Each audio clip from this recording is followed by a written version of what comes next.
আসসালামু আলাইকুম। Welcome to Yasmin recipes. আশা করি আল্লাহর মতে সবাই ভালো আছেন।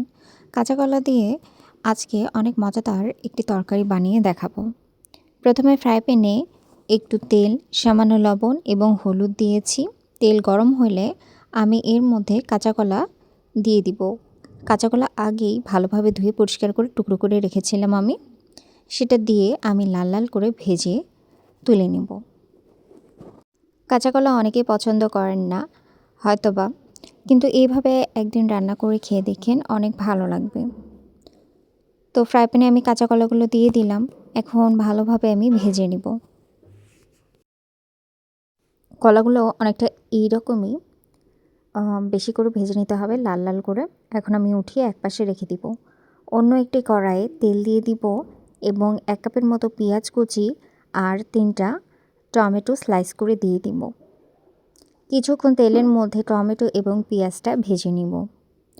টমেটো আর পেঁয়াজটা যখন অনেকটাই নরম হয়ে যাবে, তখন এর মধ্যে আমি মুরগি দিয়ে দিব। এর মধ্যে এখন মুরগির পিসগুলো আমি দিয়ে কিছুক্ষণ ভেজে নিব টমেটো এবং পেঁয়াজের সাথে। অনেকটাই ভাজা হয়ে গেছে। এখন এর মধ্যে 2 চামচ কাঁচামরিচ বাটা, 1 চামচ রসুন বাটা, হাফ চামচ আদা বাটা, 2 চামচ ধনে গুঁড়ো, 2 চামচ জিরে গুঁড়ো, 2 চামচ মৌরি গুঁড়ো দিয়ে দিব এবং এরই সাথে দিয়ে দিব 1 চামচের মতো মুরগির মশলা, স্বাদ মতো লবণ, 1 চামচের মতো হলুদ, 1 চামচ বাদামের পেস্ট এবং হাফ চামচ সরিষা বাটা দিয়েছি।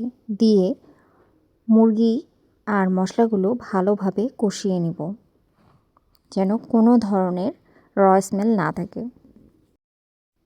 মশলা এবং মুরগি কষানো হয়ে গেলে এর মধ্যে এখন পরিমাণ মতো পানি দিয়ে দিব মুরগি সিদ্ধ করার জন্য।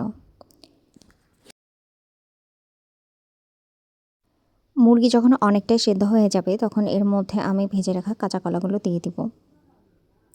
দিয়ে মুরগির সাথে কিছুক্ষণ কষিয়ে নিব।